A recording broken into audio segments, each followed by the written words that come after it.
Alors, bonjour à tous. J'espère que ça va bien. Bienvenue à ce 82e lunch immobilier. Le temps file, les fêtes s'en viennent, mais on va terminer en force parce que ce n'est pas le dernier, c'est l'avant-dernier lunch immobilier. On a Luc Poirier aujourd'hui, nul autre que Luc. Salut Luc, ça va bien? Oui, ça va mieux, vous autres? Ça va de mieux en mieux, toi? Oui. DP? Yes, sir! Ça va super bien. Super content de recevoir Luc. J'ai bien hâte d'avoir tout ce lot d'informations-là que Luc va pouvoir nous donner aujourd'hui. Je suis sûr que ça va être extraordinaire. Excellent. Donc, bienvenue à tous. Soyez les bienvenus et bon appétit à ce lunch immobilier. On vous invite à écrire dans le chat si c'est la première fois ou ça fait plusieurs QR que vous assistez. On est curieux de savoir qui sont nouveaux et qui sont les anciens. Et on vous invite à poser des questions le plus tôt possible. Attendez pas à midi et 20 avant de poser vos questions. Il va être trop tard. Donc, faites-le le plus tôt possible et partagez le live pour courir la chance de gagner des prix qu'on va faire tirer à la fin du lunch. Donc, on va faire tirer 250 $ de rabais sur le coaching qui débute le 29 janvier à Montréal et le 26 février à Québec. On a également un livre « Apprenez à mieux gérer vos immeubles qu'on fait tirer et une formation pour la Floride qui a lieu le 11 décembre en ligne. On vous rappelle également que c'est la dernière journée là, pour le Vendredi fou qui est devenu le Cyber Lundi. Donc, d'ici minuit, on peut acheter des formations préenregistrées, donc en ligne à 50 % de rabais. Donc, n'hésitez pas et il vous reste quelques heures pour le faire. Donc, je ne sais pas, Jean-Philippe, s'il y a des questions qui se sont manifestées dans le chat pendant qu'on a fait l'intro. Sinon, pas encore. Vas-y avec ta question, Yvan. Sinon, moi, j'aurais une première question pour toi, Luc. Je me demandais comment tu fais ta prospection, comment tu trouves tes deals, parce qu'on sait que tu es rendu à un autre niveau, tu n'es pas nécessairement dans un 8 logements que tu vas acheter, que tu trouves sur Kijiji ou les packs. Donc, comment tu peux mettre la main sur, par exemple, des carrières, une deuxième carrière même? Oui, ben en fait, de plus en plus, quand on sait qu'un projet peut m'intéresser, on me contacte directement. Donc, j'ai moins besoin de chercher qu'auparavant. Donc, ça m'aide. Mais les meilleurs deals que j'ai faits dans ma vie, c'est vraiment ceux que moi, j'ai trouvés par moi-même. Comment je fais ça? C'est souvent les meilleurs projets ne sont pas listés nécessairement. En fait, sont rarement listés, les bons projets que j'ai faits. Donc, comment je vais aller chercher? Ben, souvent, comme par exemple à l'époque de l'île Charon, ben, j'allais en vélo sur l'île Charon, puis j'ai dit, waouh, c'est tellement beau ici. Je me suis renseigné auprès de la ville et pour voir si c'était à vendre. Puis finalement, j'ai connu le propriétaire qui était Assurance Vie Desjardins et j'ai acheté 2. Donc, un autre deal que j'ai acheté, c'est la carrière à l'époque, l'ancienne carrière de Goyer qui était à Saint-Bruno. Puis j'allais me baigner là, quand j'étais plus jeune là, avec des amis. On allait se baigner là un peu illégalement à travers la clôture et tout ça. Puis j'ai toujours dit, waouh, j'aimerais tellement ça habiter ici. Et de là, un jour, j'ai décidé d'aller à la ville, voir c'était qui le propriétaire, me renseigner. J'ai trouvé le propriétaire, j'ai fait un offre et j'ai acheté la carrière.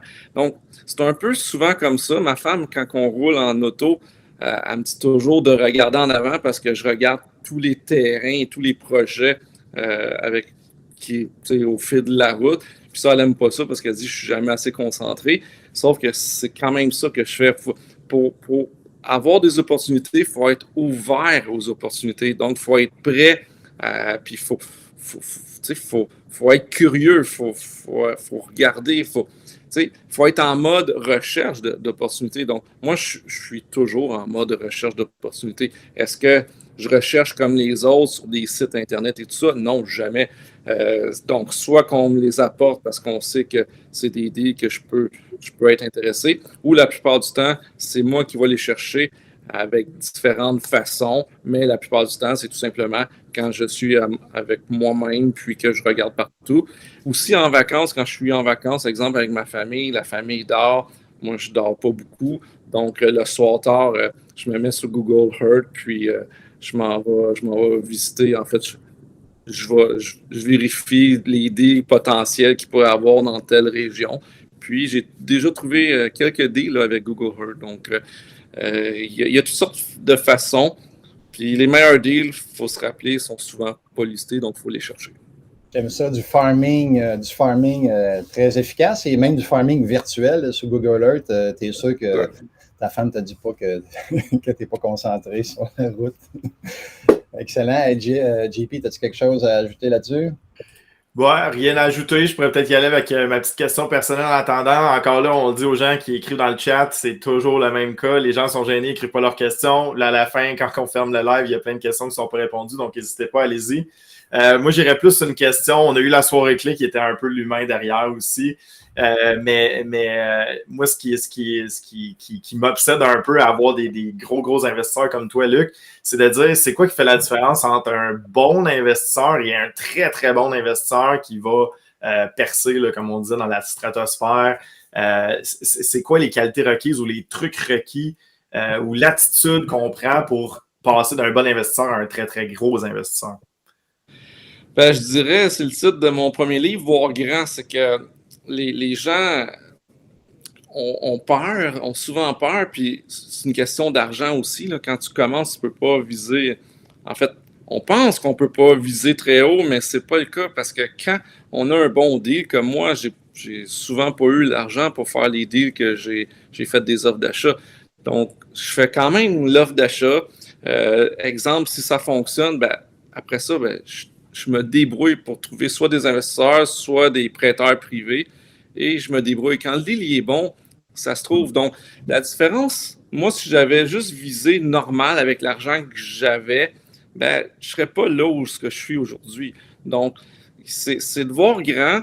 Puis, c'est pas plus dur, là. J'explique souvent aux gens que c'est pas plus dur d'acheter un triplex ou d'acheter un 30 logements. Si vous avez un deal sur un 30 logements, ben, vous pouvez faire l'offre d'achat, si c'est accepté et tout, ben, vous êtes mieux d'être 3 dans un 30 logements puis avoir l'équivalent de 10 portes chaque qu'être tout seul avec un triplex.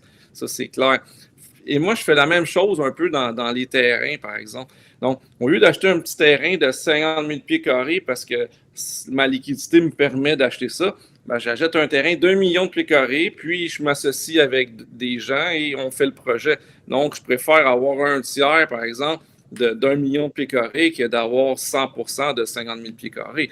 Donc, n'hésitez pas mais tu sais, il faut que le deal soit bon, là, mais n'hésitez pas, si le deal est bon, n'hésitez pas à embarquer, puis de foncer, puis vous allez trouver des partenaires ou des investisseurs ou des prêteurs. Donc, c'est ma philosophie. Fait que voir grand, toujours.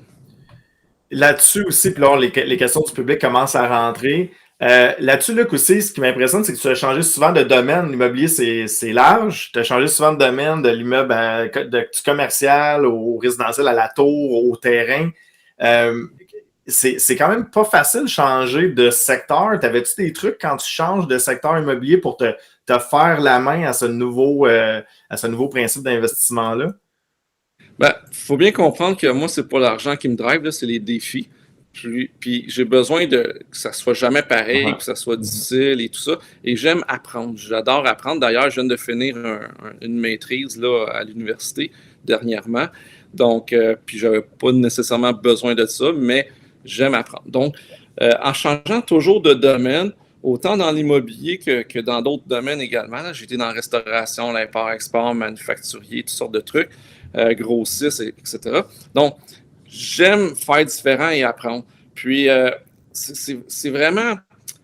En fait, c'est un défi. Moi, j'aime les défis, puis je me lance à chaque fois des défis. Comme quand j'ai ouvert un restaurant, là, à l'époque, tout le monde me disait que je ne serais pas capable parce que je ne connaissais pas la restauration. Puis mon banquier, on avait pris un prêt pour les équipements. Puis mon banquier m'avait demandé de faire un plan d'affaires. Et moi, je n'avais jamais fait de plan d'affaires de ma vie, là. Donc, il a fallu que j'en fasse un.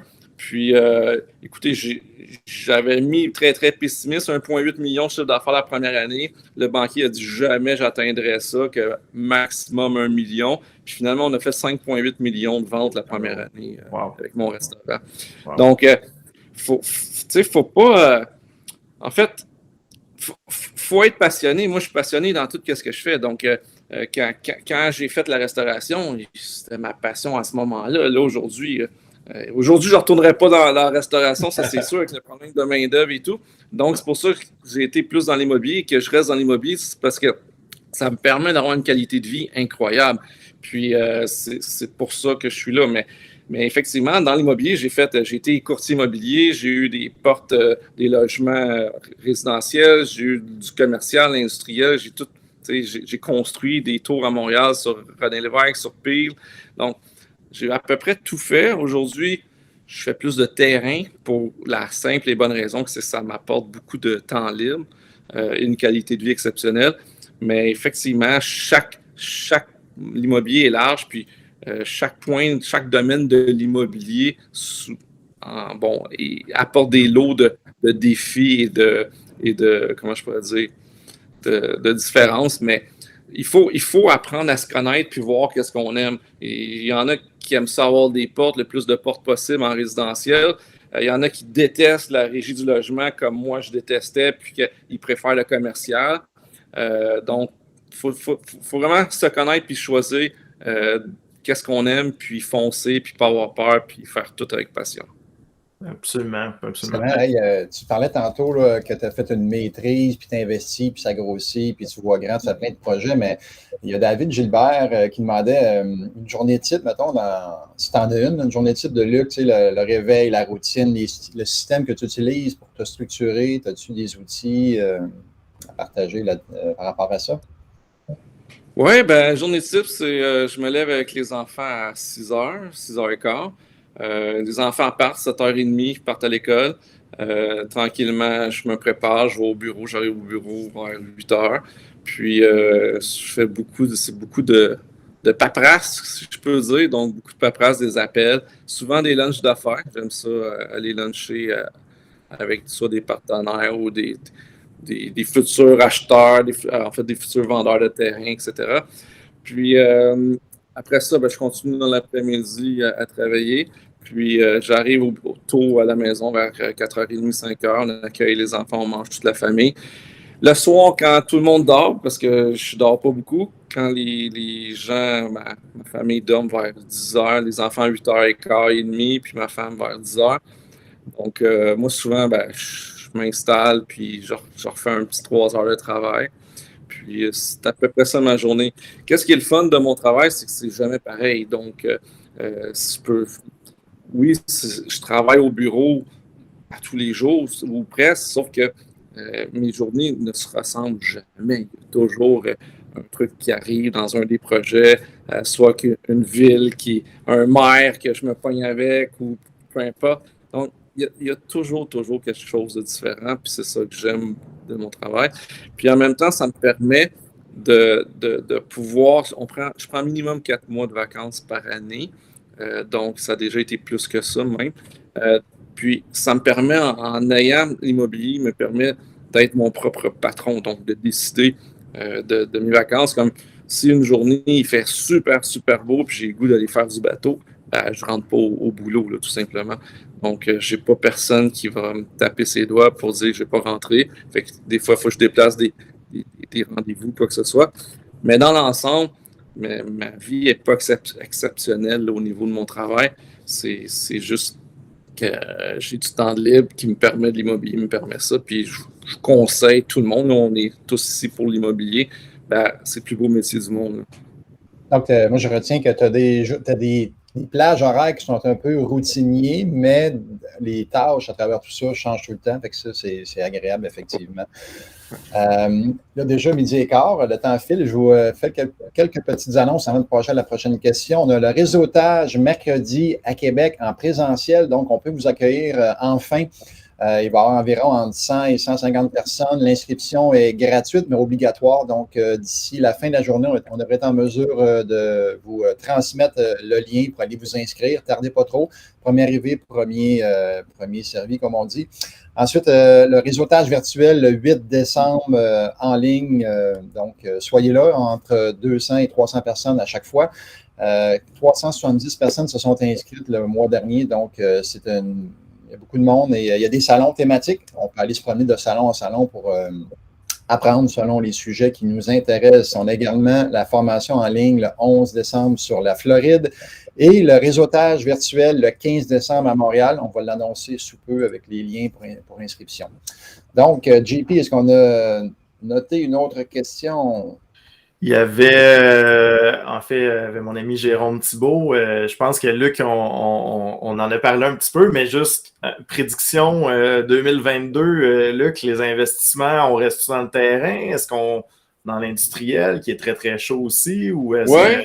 Ouais. Oui, c'est sûr qu'on reste dans le terrain parce qu'il va continuer à manquer de terrain. Donc, c'est sûr, sûr, sûr. Si on regarde l'augmentation des terrains par rapport à l'immobilier, ben, c'est plus que le double. Donc, depuis 10 ans, mettons, l'immobilier a doublé, les terrains ont quadruplé.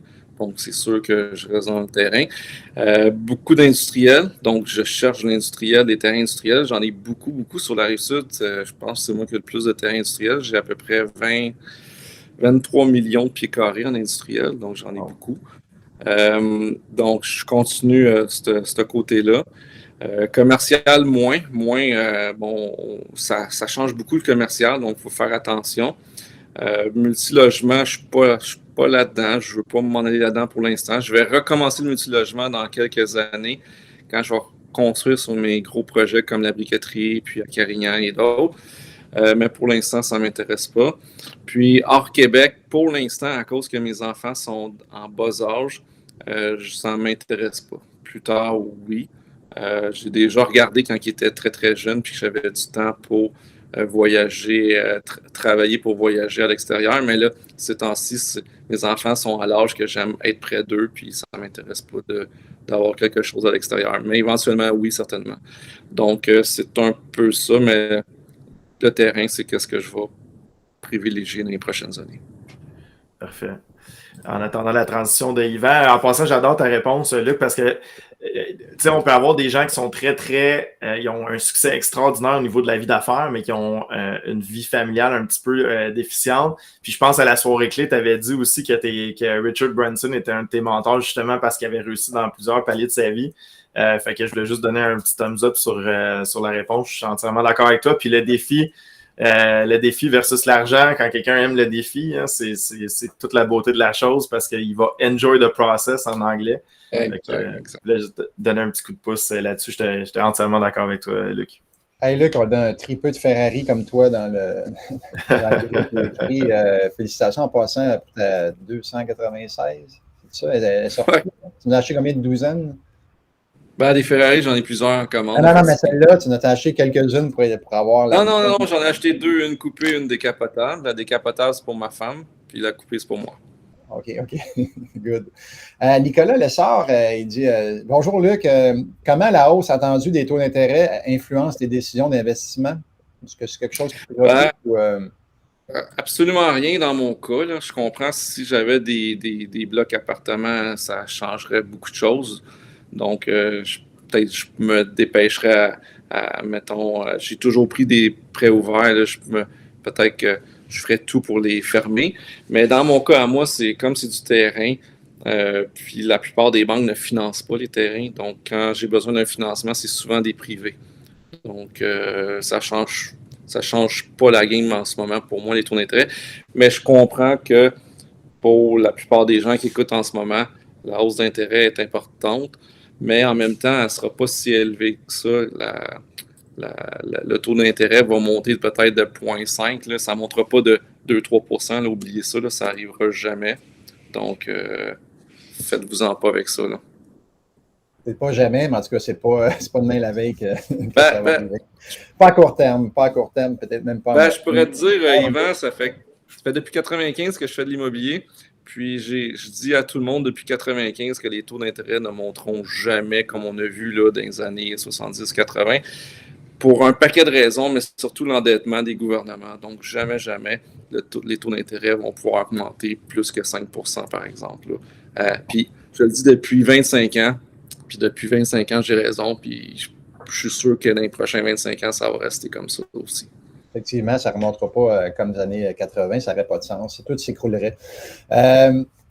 sais, on voit souvent les gens qui sont avec nous en coaching ou en accompagnement, tu sais, ils vont se décourager après 2-3 semaines avec un propriétaire, ça ne fonctionne pas, ils trouvent ça difficile et tout ça, puis ils trouvent que c'est long faire le processus. Mais il y a Olivier qui se demandait, toi, combien de temps ça prend pour travailler un deal avec un vendeur? Là? Ça va être plus que des semaines parce que dans les terrains, ça peut être plus long, mais ça prend combien de temps? Oui, ça. En fait, oui, c'est jamais pareil. Dans le terrain, je pense que c'est pire que de l'immobilier en général. Présentement, je suis en train de travailler un deal depuis 2003. Fait que ça vous donne une idée, là, depuis 2003. Et c'est ça, il s'est revenu là, sur mon bureau. Donc, on ne sait jamais. Il y a des trucs comme, par exemple, à Candiac, ça a pris 2 ans. Le Montreal Children, les gens ne savent pas, là, mais ils ont été en appel d'offres comme 1 an et demi avant que je la jette. J'avais fait un offre ridicule, puis je l'ai eu. Pourquoi? Parce que j'avais aucune condition. Payer cash, pas de condition, financement, 30 jours de notaire.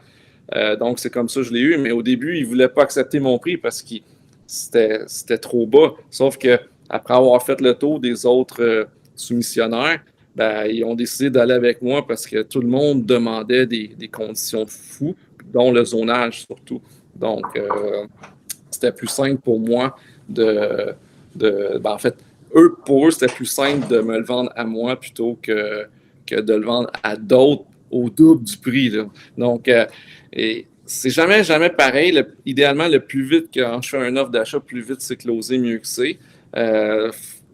Mais dans le terrain, on ne sait jamais. Un terrain que je peux laisser tomber ou même un bâtiment. Des fois, j'achète des bâtiments. Là. Plutôt rare ces temps-ci, mais ça arrive. Donc, je peux acheter un bâtiment, puis je fais un prix, il ne veut pas, mais 3 ans après, il me rappelle pour dire « OK, ben, c'est intéressant, je voudrais vendre là parce que je suis prêt. » Donc, le truc là, puis j'ai un autre terrain d'ailleurs que je travaille depuis à peu près ça, 2004-2005, que je travaille en ce moment même aussi, un autre. Puis à chaque année, je l'appelais le vendeur, puis je me demandais s'il voulait vendre. Puis il m'a toujours répondu non. Puis il y a à peu près 6 mois, il m'a appelé pour me dire là, je suis prêt à vendre. Ben, je comprends, là, il est très, très vieux, le monsieur, là, après 20 ans. Il était déjà vieux quand j'y ai parlé la première fois. Donc, là, il veut vendre en ce moment. Puis là, c'est ça, il attend son certificat de localisation pour voir les zones inondables. Puis il me rappelle tout de suite après. On va voir si ça va. C'est un très, très, très gros deal. Donc, on appelle ça être patient et faire du suivi, Luc. Bravo. 2003 quand même. Au moins, tu n'as pas chômé, tu n'as pas attendu après celui-là. C'est bon. Hey, les amis, dernière chance de partager le live pour courir la chance de gagner des prix. Donc, les 3 prix, 250 $ d'arabais sur le coaching qui débute en janvier à Montréal et en février à Québec. On fait tirer Apprenez à mieux gérer vos immeubles, livre que j'ai coécrit avec Gilles Laferrière et Jean-Pierre Dussault. Et on fait tirer également la formation du 11 décembre pour la Floride. J'enchaînerai Jean-Philippe avec Jean-Mathieu Padilla. Donc, question qu'on a discuté un petit peu avec Luc en pré-lunch. Donc, bonjour, Monsieur Poirier. Question, quel truc ou piste pour les jeunes investisseurs qui commencent dans le monde de l'investissement immobilier, qui ont peu de capital et d'expérience? Ben, je pourrais donner les 3 mots du titre de mon 2e livre. Courage, vision, passion. Pourquoi? Ben, courage, parce que ça prend beaucoup de courage. Il n'y a rien de facile. Hein? Il n'y a rien de facile autant dans l'immobilier que dans les autres domaines. Donc, faut être courageux. Il ne faut pas se laisser abattre. C'est pas facile. Ça n'a pas été facile pour moi. Ça ne l'est encore pas maintenant. Donc, il y a toujours des trucs qui arrivent qu'il faut qu'on se débatte, qu'il faut qu'on fonce, qu'il faut qu'on brise des barrières et tout. Dernièrement, je me suis battu contre la Ville de la Prairie, contre Varennes, contre Longueuil, contre le ministère de l'Environnement. Donc, si c'était facile, tout le monde ferait ce que je fais. Donc, c'est pas facile. Donc, continuez. Vision, ben, le 2e mot, vision, ben, essayer de faire différent des autres, essayer de voir les choses différemment, voir plus loin, voir les prochains 3 ans, 5 ans, 10 ans, ça va être quoi les tendances. Comme moi, j'ai été dans le terrain parce que je savais que l'avenir, c'était le terrain. Puis aujourd'hui, ben, ça me donne raison. Ça a beaucoup plus augmenté que l'immobilier. Puis pourtant, je construisais des tours à Montréal ça aussi, ça a beaucoup augmenté les profits, mais rien comparable au terrain. Donc, essayez de voir plus loin, comme présentement, c'est l'industriel qui est fort. Donc, peut-être regarder du côté industriel si vous n'avez pas des deals à faire. Puis, le dernier mot le plus important, c'est passion. Donc, il faut tout faire avec passion parce que dans la vie, là, en fait, dans l'immobilier, comme dans la vie, il n'y a rien de facile. Puis quand on est passionné, ben, c'est plus facile de passer à travers, puis d'être heureux dans ce qu'on fait. Je dis souvent, des gens viennent me voir, j'aimerais ça faire comme toi. Mais oui, mais peut-être votre passion, c'est pas l'immobilier. Moi, c'est ma passion, l'immobilier, peut-être pas la vôtre. Donc, faites vraiment ce que vous avez comme passion, parce que quand il arrive des moments difficiles, là, c'est la passion qui va vous permettre de passer à travers. Donc, courage, vision, passion, c'est pas mal ça que... Puis voir grand aussi, je pourrais dire, voir grand, de ne pas avoir peur de viser haut, viser loin. Puis quand on a un bon deal, c'est facile de trouver des partenaires. Fait qu'au début, on a de la misère, on manque de mise de fonds, là, c'est le plus gros problème au tout début, mais n'ayez pas peur quand même de viser plus grand, puis quitte à vous mettre en partenariat avec d'autres gens. Moi, j'ai beaucoup de partenaires dans tous mes projets. Hey Luc, parlant de partenariat, comment tu les choisis, les partenaires, pour t'assurer que c'est des bons partenaires, qu'il n'y aura pas un flop ou un bisbee ou un il n'y a rien de parfait. J'ai déjà eu des bisbees avec différents partenaires dans le passé, puis je pense que je vais en avoir encore dans l'avenir. Mais un partenaire permet d'aller plus vite, plus loin. C'est pas compliqué. Si j'avais pas eu de partenaire jamais, ben j'aurais pas les gros deals que j'ai présentement. Donc, et comment j'ai choisi, ben c'est un gut feeling. Donc, c'est un feeling que... Puis même à ça, je me suis trompé souvent. Ma femme est bonne pour voir les bonnes personnes, les moins bonnes. Fait qu'elle m'aide de ce côté-là. Des fois, elle me dit non, fais pas un deal avec lui, tu vas le regretter. Puis 2 fois, je ne l'ai pas écouté, puis les 2 fois, je l'ai regretté. Donc, mais c'est certain que si vous avez un ami, exemple d'enfance, ça fait 15 ans, vous le connaissez, mais être partenaire avec, ça ne veut pas dire que ça va marcher en affaires. Là. C'est complètement différent. Là. L'amitié au niveau ami et partenaire d'affaires, c'est 2 choses. Donc, des fois, tu peux... J'ai déjà eu un partenaire que je ne m'entendais pas vraiment. Je n'aurais pas été super avec, par exemple, avec lui. Sauf que business, il était super bon. J'ai rien à dire. Ça a très bien été. Donc, essayez de voir plus loin, mais il n'y a rien de parfait. Donc, c'est essai-erreur. Puis, vous allez apprendre des trucs, comment trouver les partenaires au fil des années. Là. Jean-Philippe qui a fait parler de partenariat, moi aussi, j'en ai fait plusieurs. As-tu quelque chose à ajouter là-dessus? Oui, au niveau du partenariat, c'est tout le temps, faites une petite enquête avec qui vous faites un partenariat, parce que des fois, quand il y a un partenariat, par exemple, avec un dossier criminel, ben là, vous présentez un dossier à la banque, vous êtes un peu comme attachés ensemble, c'est comme si vous faites de la business ensemble, fait que peut-être faire attention. Et aussi, le fameux conseil, c'est toujours mieux de faire une convention d'actionnaire avec une bouteille de vin quand on est en amour que quand ça commence à aller mal, donc toujours bien documenter ces partenariats, ce seraient les seuls trucs que je pourrais donner. J'imagine que Luc, tu pourrais en rajouter, mais au début, c'est ça. Puis le gut feeling, vraiment beaucoup aussi, effectivement. Excellent. Il faut avoir la même vision. Il faut avoir la même vision aussi, là, c'est très important. Là. Des fois, c'est comme un mariage. Là. Souvent, on rencontre une fille à 18 ans, à 30 ans, c'est plus pareil parce que les visions ont changé. Ben, essayez d'avoir la même vision d'un projet là, avec vos partenaires parce que des fois, ça a l'air niaiseux, là, mais j'ai déjà vu des partenariats s'associer ensemble, puis il n'y avait pas la même idée du projet à faire. Là. Donc, et des fois, les gens, on a la même vision, mais on n'a pas nécessairement le même chemin pour y aller. Fait que, oui, on s'en va à la même place, mais pas par les mêmes chemins. Fait que ça peut être long, puis ça peut faire en sorte que ça plante en cours de route. Pourtant, la vision est la même, on s'en va à la même place, mais ça, des fois que ça peut être long, on ne prend pas les mêmes chemins. Est-ce qu'on continue, les boys, en un petit 15 minutes? Luc, Jean-Philippe? Moi, j'ai pas de problème. Absolument, avec plaisir. Bon, good. Est-ce que tu as pointé une question? Je pense que tu l'avais expliqué, l'industriel. Il y avait quelqu'un qui a posé une question 2 fois, puis je ne sais pas si tu peux résumer, parce que ça pourrait être long peut-être, mais le timeline pour le projet Acticité. Bon, Ben oui, Acticité, c'est un projet, quand on a acheté, on savait que ça prendrait à peu près 8 ans. On l'a acheté il y a 1 an et demi. Donc, on a encore pour 7-8 ans là, facilement. Donc, c'est pas tout de suite. Dans le terrain, la problématique du terrain, c'est qu'on achète pour du long terme souvent. Puis dans ce cas-ci, c'est un achat de long terme. Pour vous donner une idée, par contre, j'ai payé 23 millions. Aujourd'hui, c'est évalué à 200 millions. Dans 8 ans, ça va être évalué à 300-400 millions facilement. Donc, c'est quand même l'argent à la banque, comme si j'avais un placement, mais je ne peux pas le développer tout de suite. Mais pendant ce temps-là, les terrains augmentent. Dans mon autre projet du golf à la prairie, par exemple, quand j'ai acheté il y a 5 ans, on pensait vendre les terrains 26-27 $ le pied. On est rendu à 65 à peu près le pied.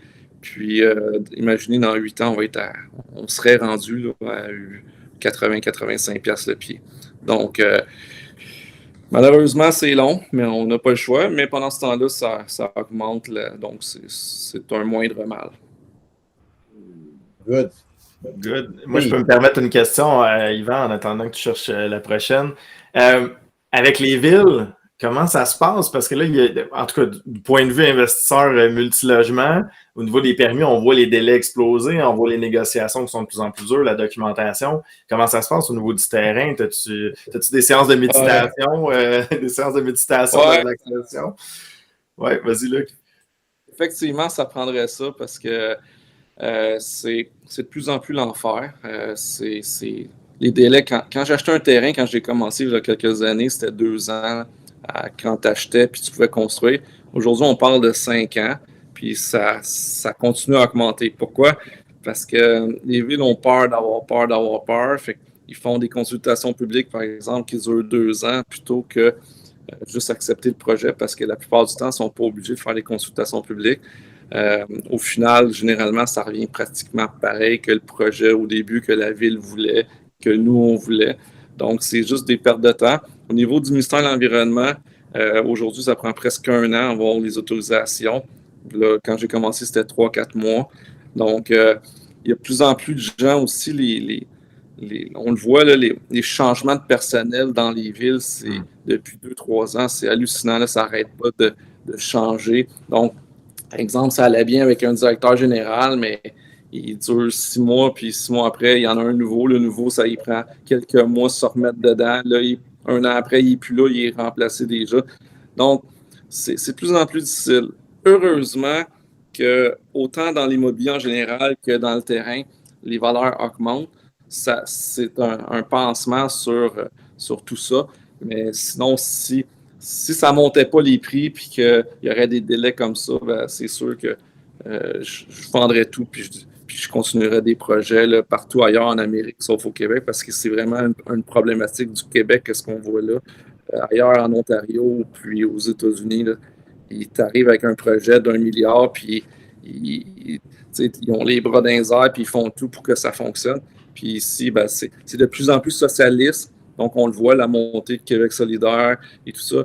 Donc, c'est très, très socialiste, le Québec. Puis, c'est une problématique parce que souvent, il y a des maires qui ont changé là, dans les villes. Puis souvent, c'est des maires plus socialistes qui veulent aucun développement, comme par exemple le nouveau maire à la Prairie qui vient d'être élu. Lui, il ne veut plus de développement. Fait que la briqueterie, peut-être que s'il est encore là dans 8 ans, ben, il n'y aura jamais de développement avant plusieurs autres années. Donc, c'est de plus en plus difficile, malheureusement, au Québec, surtout. Tu parles, Luc, de différentes villes. Il y a Pierre Poliquin, excuse, qui est un fidèle, et M. Touchatou. Il a quand même fait pas mal de projets variés. Puis il te demande, tu te concentres seulement sur la rive sud pour les terrains ou tu vas ailleurs et pourquoi?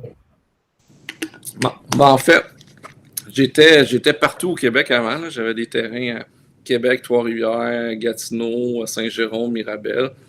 Montréal aussi, j'ai développé des terrains à Montréal. Pourquoi la Rive-Sud? C'est que dernièrement, les meilleurs deals que j'ai eus étaient sur la Rive-Sud. La Rive-Sud, au niveau des terrains, c'est pas mal supérieur à rentabilité et tout ça que la Rive-Nord. Pourquoi? Parce qu'il y a beaucoup, beaucoup moins de terrain. En fait, c'est l'offre et la demande toujours. Là. Et il n'y a pas beaucoup d'offres de terrain sur la Rive-Sud. Il n'y en a pas, c'est pas compliqué. Là. La plupart des terrains sont zonés agricoles. contrairement à, exemple, une ville comme Terrebonne, Terrebonne a probablement juste une ville a plus de terrain à développer que l'ensemble de toutes les villes de la Rive-Sud au complet. Mascouche, la même chose. Mirabel, la même chose. Saint-Colomban. Donc, il y en a du pied carré à développer sa Rive-Nord, là, contrairement à la Rive-Sud, par exemple.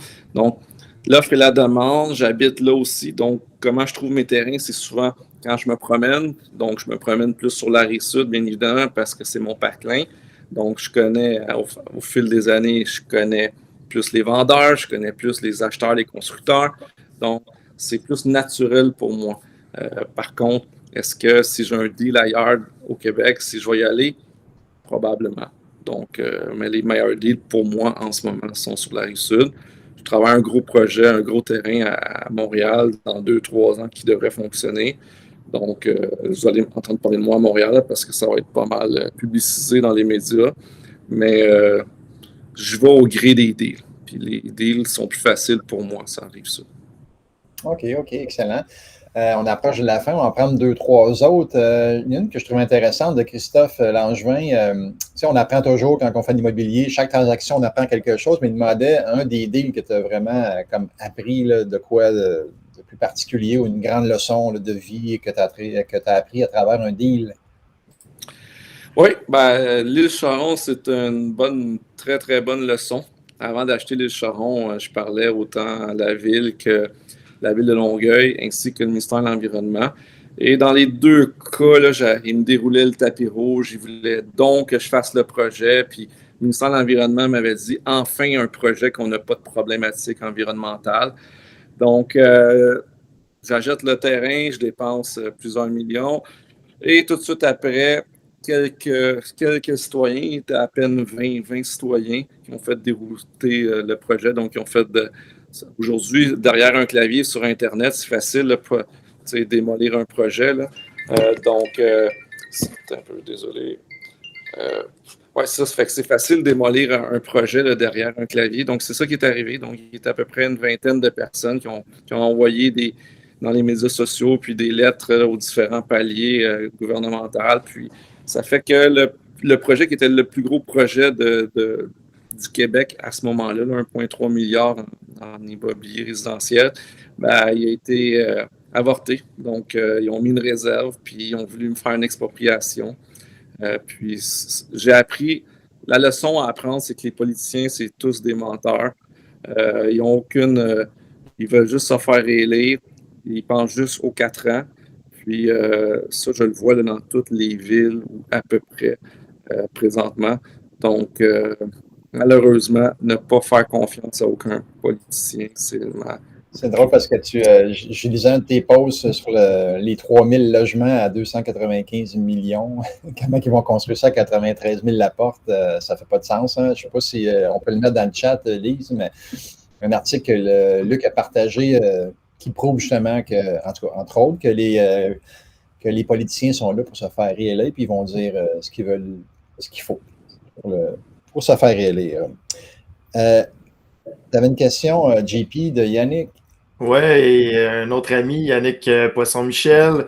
Je pense que tu en avais déjà parlé à la conférence du club, puis je pense que ça vaut la peine aussi de le dire. En fait, ta structure, comment tu bâtis, je pense que tu es très, très lean, Luc, au niveau de ta structure d'employé, donc à l'interne, à l'externe, comment tu fonctionnes? En fait, c'est drôle à dire, là, mais j'ai une employée qui est une adjointe, travaille 3 jours semaine, donc pas temps plein. Elle fait la comptabilité, puis c'est pas mal la comptabilité. C'est une ancienne comptable qui travaillait pour un bureau de comptable, puis je donnais tellement de travail qu'elle a décidé de travailler pour moi à temps plein au lieu de continuer là-bas. Puis c'est tout. Le reste, je le fais à l'externe, donc j'ai des firmes d'urbanisme. Est-ce que c'est les mêmes à chaque fois? Non. Dépendamment des villes, je vais changer de firme. Donc, même chose que le génie. Les ingénieurs, une fois, ça peut être une firme comme Génie Pur pour la ville de la Prairie, par exemple, parce qu'ils font la ville de la Prairie depuis plus de 30 ans, ou WSP pour une autre ville parce que la ville préfère travailler avec eux. Donc, j'ai aucun employé autre que Nancy, ma comptable. Dans la briqueterie, La façon dont ça fonctionne, par exemple, c'est qu'on a une opération de remblai. Donc, j'ai à peu près 15 employés, mais c'est une opération à part. Je ne m'en occupe pas du tout. J'ai mon frère qui a une compagnie de construction que je ne m'occupe pas du tout de la compagnie de construction. C'est mon frère et son ami qui gèrent ça. Ils sont juste deux, ils n'ont pas d'employés, ils sont juste deux, puis ils gèrent la briqueterie. J'ai donné le mandat de tout gérer, là, tout ce qui est remblai, vérifier. Il y a mis un directeur sur place, puis il gère ça. Donc, c'est très, très, très lean, mon projet, puis mon travail, puis je veux rester comme ça. Donc, j'ai déjà eu 200 employés là, quand je montais des tours, par exemple, au centre-ville, mais je ne veux plus revenir comme ça là, pour l'instant. Good, merci. Hey, JP, ouais. Tantôt, tu disais, Luc, que tu allais éventuellement peut-être recommencer à construire dans le multilogement ou en tout cas dans l'immobilier dans quelques années. Puis, dans ton sens, dans ta vision, là, comment tu vois ça, l'écologie par rapport à l'immobilier dans quelques années? Là? Ben, les villes demandent de plus en plus à être développement durable, LEED, etc. Puis on le fait là, de plus en plus. C'est un automatisme. Là, présentement, il y a les voitures électriques. Il va falloir penser à mettre des stations de recharge là, dans tous nos projets. C'est déjà le cas dans les maisons unifamiliales avec le nouveau code. Sauf que là, ça va être dans le multi également, parce que faut pas se leurrer, là, tous les nouveaux projets dans la région de Montréal qui sont acceptés, c'est pour du multi, soit du moyen ou du gros multi. Donc, on en est là. Il faut faire des toits verts, des toits plats blancs. Il faut récupérer les eaux de pluie, tout ça. Fait tranquillement, on est rendu là. Donc, on n'a pas le choix de prendre les demandes des villes. Chaque ville, comme Candiac, est très, très demande beaucoup de choses, comme des panneaux solaires, par exemple, c'est sur les nouveaux projets. Tandis que d'autres villes, c'est d'autres choses. Donc, il faut être malléable et voir avec eux, là, avec chaque ville, qu'est-ce qu'ils veulent, qu'est-ce qu'on est prêt à accepter et tout. Parce qu'au final, plus qu'on met de trucs de panneaux solaires, etc., ben, c'est le client, au final, qui absorbe la facture. Parce que si ça coûte 40 000 de plus l'unité, ben, nous, qu'est-ce qu'on fait? On prend ce 40 000-là, puis on ajuste le prix de 40 000. Là. C'est pas dans nos pertes. Là. Donc, au final, c'est le client. Donc, pour l'instant, l'immobilier, ça va bien. Les gens sont prêts à payer. Le taux d'intérêt est bas. Mais ça ne veut pas dire que ça va être toujours comme ça. Fait qu'à un moment donné, on ne pourra plus peut-être absorber cet argent-là, puis ça va réduire les nouveaux projets de développement. OK, good. Excellent. Déjà, avec 42, on va conclure sous peu, les amis. Juste annoncer les gagnants des tirages. Attendez, ici, là, mon Internet ne va pas bien. OK. Donc, gagnant de 250 $ de rabais pour le coaching qui débute en janvier. On a Yacine Gargouri. Félicitations, Yacine. Ensuite, on a la formation du 11 décembre, Investir en Floride. On a Christophe Langevin. Donc, félicitations, Christophe. Et gagnant d'un livre, Apprenez à mieux gérer vos immeubles, c'est Johanna Gonel. Donc, on met le lien dans le chat pour pouvoir rejoindre Julie au bureau. Donc, on appelle Julie et elle va vous remettre l'information pour dans le fond, jouir de votre prix. JP et Luc. JP, un petit mot de la fin. Après, on va avoir Luc. Yes, bon non, toujours un plaisir d'échanger. Encore une fois, je pense que je l'ai dit, mais tu sais, Luc, en fait, je t'admire pour ton succès financier, mais je t'admire également pour l'œuvre globale. L'œuvre globale, je pense que moi, ça vient me chercher beaucoup. Je pense que d'être juste successful dans la vie, de l'immobilier, des affaires, est une partie. Puis je pense que de réussir partout, je pense que tu l'as bien. Fait que tu es vraiment un beau modèle. Donc, continue d'inspirer. Puis merci de venir à ce QLR-là pour inspirer les gens. Oui, peut-être nous mettre à 3, JP, pour la finale. Donc, Luc, un petit mot de la fin pour nos gens. Ben, merci à tous. Puis, n'oubliez pas que... Ben, merci, JP, puis Yvan, parce que, tu sais, moi, quand je viens à des trucs comme le club immobilier, c'est pour aider les autres. Moi, j'ai pas eu d'aide quand j'ai commencé, puis je pense que vous faites un super travail, puis je dis souvent à des gens d'aller, quand les gens disent je veux faire l'immobilier, qu'est-ce que tu me conseilles de faire? Ben, c'est pas compliqué, je leur dis. Aller au club immobilier, acheter les livres de Jacques Lépine, puis d'Yvan et des autres. Puis, je veux dire, c'est la façon de faire. Là. Dans l'immobilier, il faut apprendre, il faut s'informer. L'information est la clé souvent. Puis, c'est la meilleure place pour grandir, puis grossir en tant que portefeuille, tout ça, parce que au club immobilier, vous avez toute la même passion, puis le même but. C'est de grandir dans l'immobilier. Donc, continuez, vous êtes à la bonne place, puis merci de m'écouter. Hey, merci, Luc, de ta générosité. On le ressent, tu es tout le temps disponible quand on fait appel à toi. Merci beaucoup. Merci aux gens qui étaient là aujourd'hui. Je ne sais pas, on est monté à combien, mais en tout cas, bref, ceux qui n'étaient pas là vont pouvoir le réécouter en rediffusion. Je vous rappelle, mercredi à Québec, le réseautage en présentiel. Donc, il faut s'inscrire sur le site du club. On va vous transmettre d'ici la fin de la journée le lien. Soit par courriel, soit par les réseaux sociaux, pour que vous puissiez vous inscrire. C'est place limitée. C'est gratuit pour tous. Donc, porte ouverte. Le club vous accueille après tout près de 2 ans là, maintenant. Donc, mercredi. Ensuite, on a le 8 décembre en virtuel et on a le 15 décembre en présentiel à Montréal. Donc, merci beaucoup d'avoir été là. On se revoit la semaine prochaine avec la dernière lunch immobilier. On accueille Charles Côté de Drôlement Inspirant. Donc, merci beaucoup à tous d'avoir été là.